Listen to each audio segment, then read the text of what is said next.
Alors, quand vous êtes arrivé à la Scala, l'enjeu était différent parce que quand on est au Festival d'Aix-en-Provence, on est dans un festival, un lieu où on peut inventer, vous avez beaucoup inventé.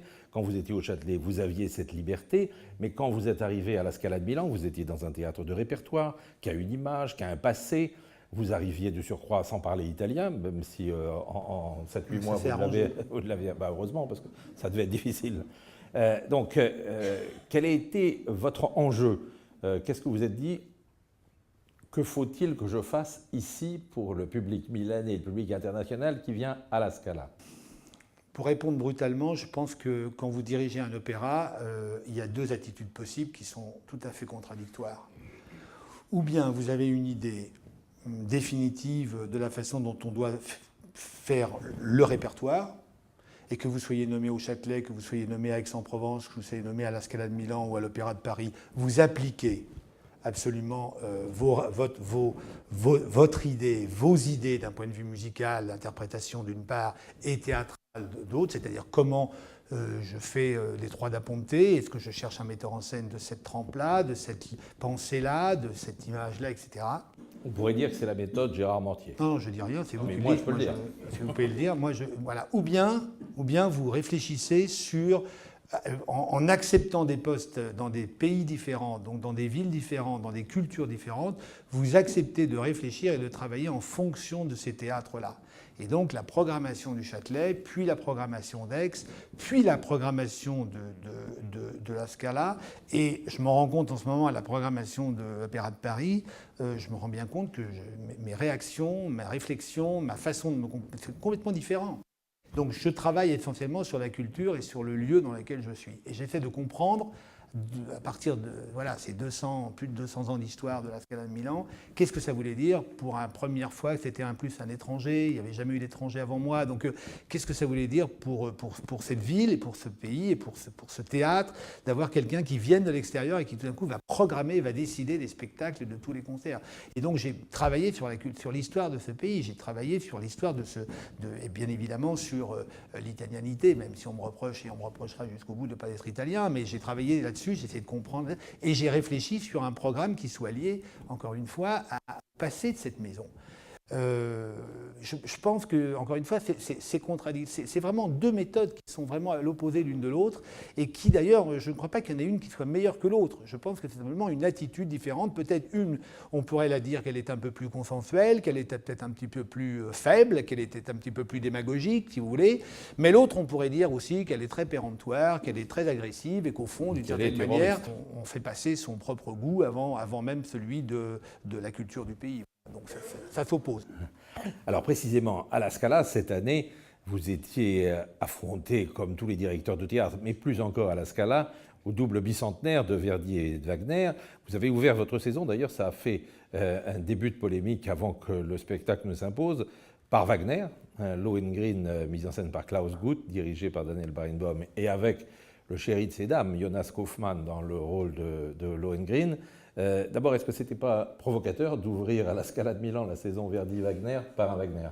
Bon, alors, écoutez, franchement, la polémique, je l'ai trouvée pathétique et je l'ai trouvée ridicule, franchement ridicule. D'ailleurs, il a fallu que le président de la République, en personne, fasse une déclaration en disant que c'était pathétique et ridicule. D'ailleurs, mais je trouve que c'est très bien, parce que imaginez le président de la République française, je ne suis pas sûr qu'il s'intéresserait à une polémique sur Verdi et Wagner. Donc ça montre qu'on est justement en Italie, pas en France. Je ferme la parenthèse.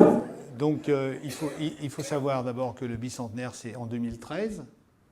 Et que là, on parle du 7 décembre 2012, et qu'en 2012, il y avait un 7 décembre, puisque le 7 décembre, c'est l'ouverture de la saison, et c'est pour beaucoup pratiquement la seule représentation qui compte à la Scala pendant l'année. Et puis, après le 7 décembre 2012, il y a un 7 décembre 2013. Donc, j'avais...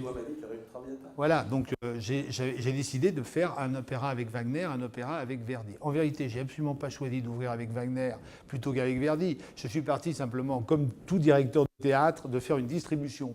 Quand M. Kaufmann, Mme Arteros, M. René Pape sont disponibles pour faire un Lohengrin, vous ne posez pas la question si c'est d'abord Verdi ou Wagner. Et quand ensuite, le 7 décembre suivant, vous avez décidé de faire avec Mme Damrau une nouvelle Traviata à la Scala, vous ne vous posez pas non plus la question si c'est avant ou si c'est après. Vous cherchez à réunir le meilleur chef, les meilleurs chanteurs, etc. Donc toute cette polémique montre bien à quel point les gens parlent pour ne rien dire. Très bien.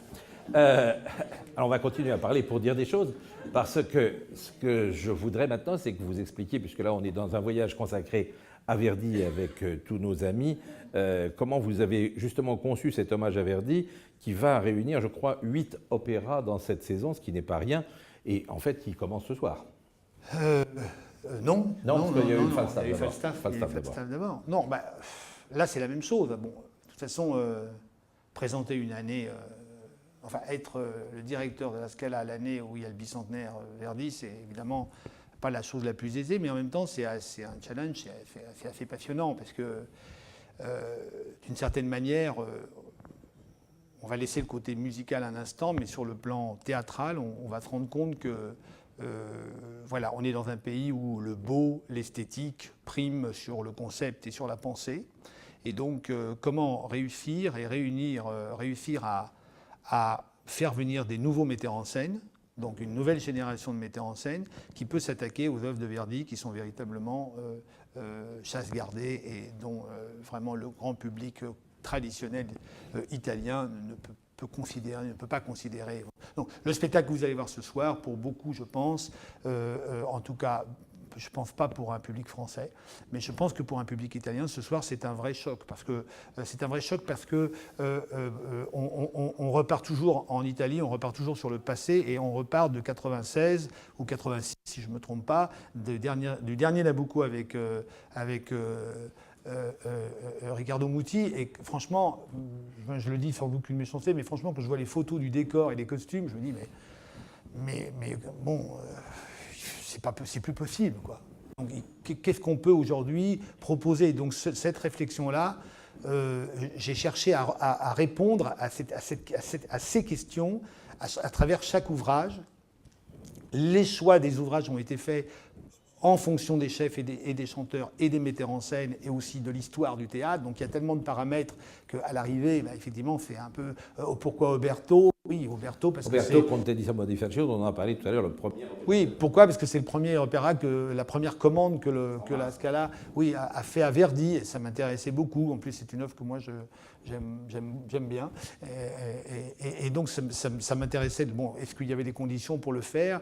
Et donc, j'ai travaillé beaucoup aussi. Je voulais qu'il y ait des metteurs en scène italiens. Ça m'intéressait que les metteurs, ce soit essentiellement des metteurs en scène italiens. Donc, ce soir, c'est Daniele Abbado, mais il y a Giorgio Barbiero Corsetti, qui fait le... Non, c'est le fils de Claudio. Il y a pendant toute cette année, il y a beaucoup de... Voilà. Sur le plan musical, de toute façon, moi, depuis 8 ans, à peu près, on exagère un peu, à peu près, toutes les premières de Verdi sont sifflées. À peu près. Il y a eu quelques exceptions, mais enfin, à peu près, c'est impossible de passer l'obstacle de tous les chanteurs, du chef, du chœur et du metteur en scène. C'est impossible. C'est comme un obstacle, une course de chevaux, quoi. Oui. Mais c'est impossible que vous ne finissiez pas par tomber. C'est impossible. Bon, peut-être ce soir on ne tombera pas, mais enfin, j'espère. Bon.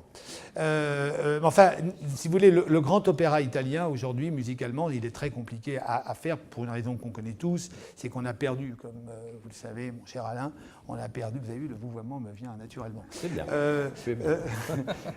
On a perdu, en tout cas, on n'a pas aujourd'hui, compte tenu du nombre de théâtres et compte tenu de malheureusement, du fait que les chanteurs chantent de plus en plus, quantitativement, on a un grand déficit de voix verdienne. On a un vrai déficit. Donc on a un déficit pour les ténors, on a un grand déficit même parfois pour les sopranos. Ce soir, je pense que vous allez entendre quelque chose d'exceptionnel, vraiment exceptionnel. Je pense que comme elle, il y en a aujourd'hui pratiquement pas. Ça se compte à chaque fois sur les doigts de l'humain. C'est 3-4 ténors possibles, 3-4 habillés. Enfin, c'est très difficile. Vous avez Antonenko en plus sans Ismaël. Donc ce soir, je pense que vous aurez une très belle distribution. Antonenko, je fais une parenthèse, peut-être certains l'ont entendu il y a 3 ans.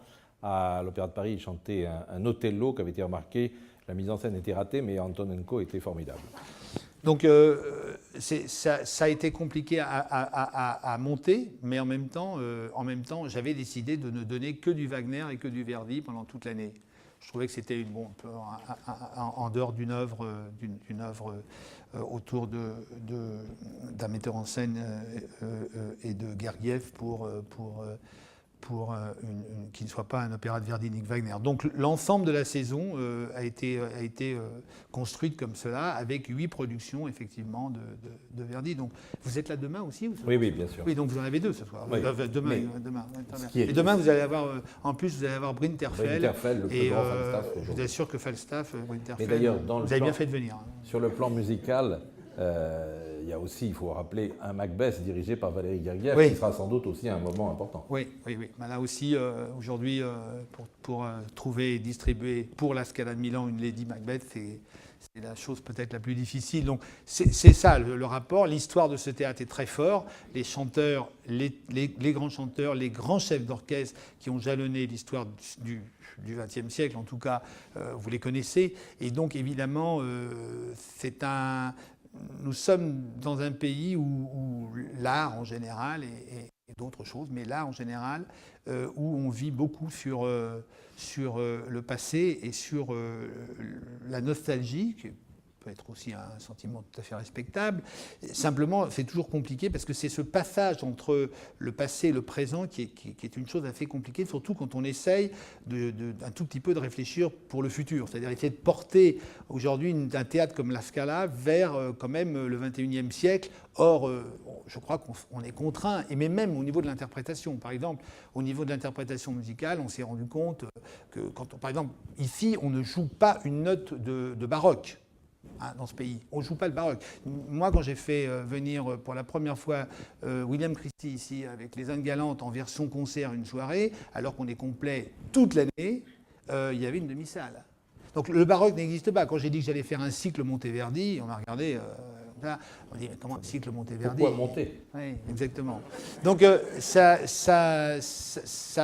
faut bien comprendre... je crois que voilà, on est dans un... On a inventé l'opéra ici, il ne faut pas l'oublier. Oui.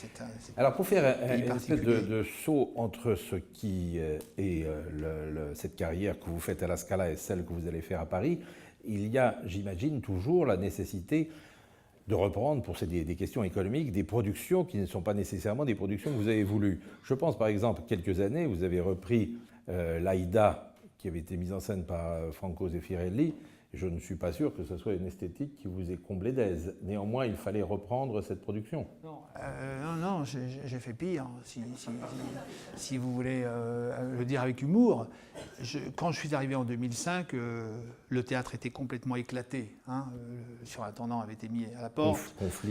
Conflit énorme. Riccardo Muti avait quitté le théâtre. Donc la maison était dans une situation... schizophrénique assez complexe. Et donc, vraiment, l'objectif numéro 1 pour moi, c'était de réunir tout le monde et d'essayer de remettre toutes les masses artistiques, l'administration, de remettre ces 1000 salariés ensemble et de repartir ensemble. Parce que vous ne pouvez pas diriger un opéra tout seul. Il faut que les gens soient convaincus par ce que vous faites et qu'ils soient prêts à vous suivre. Et donc, l'idée que j'ai eue, ça a été de demander à Zeffirelli, qui est une icône. Une icône, mais qui représente encore une fois une partie très importante de l'histoire de l'opéra depuis la guerre, pas seulement, comme vous le savez, aussi pour le cinéma, etc.